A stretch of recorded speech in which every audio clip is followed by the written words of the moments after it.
What's up, everyone? Can y'all hear me? Try again. What's up, everyone? Can y'all hear me? Yo, how's it going, Continental Clubbers? What's up, guys? What's up? It's so good to see all y'all's beautiful faces after being so gone for Thanksgiving. That sucked, man. I cried without you guys. But I want to tell you about a big realization that I had this past Thanksgiving. I realized, well, I never fully understood human history until I was trying to get laid at my parents' house. Because you want to have sex, right? But you really don't want your dad to hear you having sex. It's bad for that to happen. No one likes that. But you also don't want him to hear you never having sex, because then your dad thinks that you're just kind of a virgin, right? So what I used to do was, whenever I would disappoint my parents, I would just go upstairs to my room, which was directly above theirs, wait for nighttime, and then just aggressively hump my bed, so that they thought something was happening. It made breakfast really awkward, but it definitely earned me some respect around the house, right? Yeah, but I realized that's what the fucking Romans were doing, okay? Because there's only so many one-bedroom apartments in Rome. Unless you're Julius Caesar levels of rich, you're going to be crossing the Rubicon with your parents in the house and probably right next to you. And by crossing the Rubicon, I mean having sexual intercourse, all right? Something. Yeah, but Rome was fucking nuts, you guys. Rome was crazy. Rome was the height of civilization back then, right? It was the height of civilization, but everyone stank like ass 24/7, you guys. Do you know how they wiped their butts back then? They had a sponge on a stick. You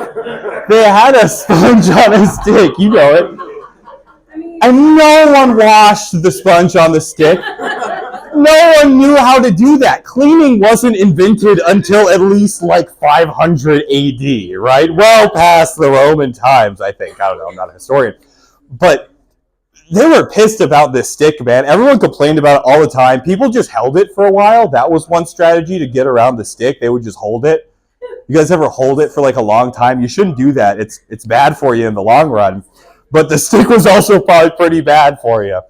One time, one guy got so pissed at the stick that he fucking invaded Rome, took control of the Senate, and then married his cousin.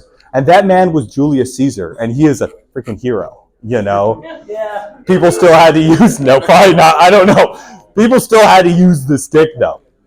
But, yeah, man, imagine going abroad and conquering nations and expanding your empire so that you could fuck as far away from your parents as possible. All right? It's I came, I saw, I conquered, then I came again, and my dad didn't know about it. Okay. Anyway, aside from all the poop and the sex and the Rome stuff,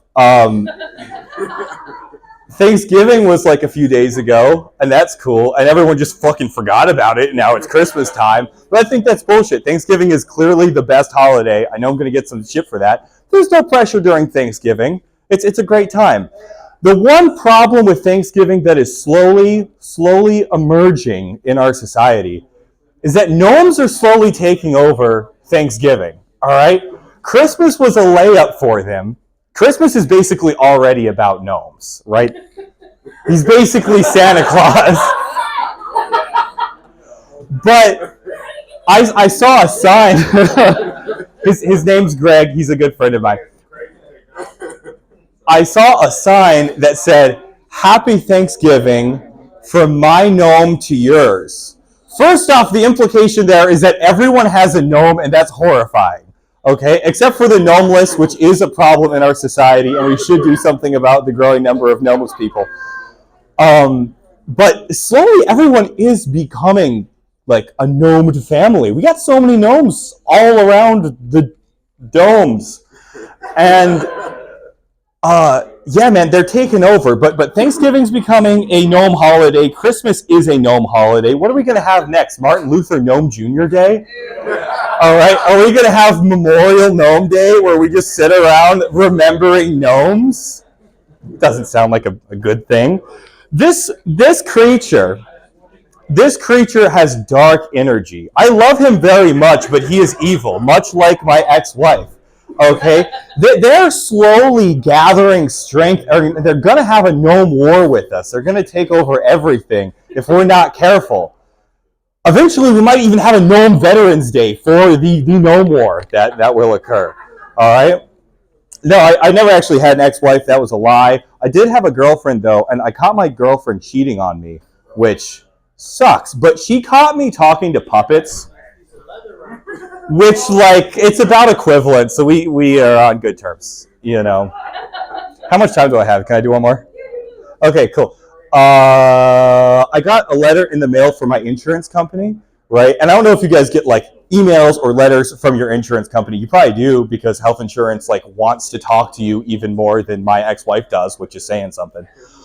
But I opened it up, and it was like a picture of this really happy man who's just sitting there like, yeah, I'm having a good time. And the letter right after the picture of the really happy man said, you owe us $300. And I was like, okay, cool, thank you for that. I was really upset about that all day, honestly, because like money doesn't grow on trees. If it did, that'd be really cool, but it doesn't. But I saw on the letter packaging, on like the actual letter itself, it said, please recycle this letter. And you know what? For all the fucking shit in the world, at least the insurance companies care about our planet. So I did. I put the letter in the recycling bin. After I put it in my butt. Okay. Thanks guys.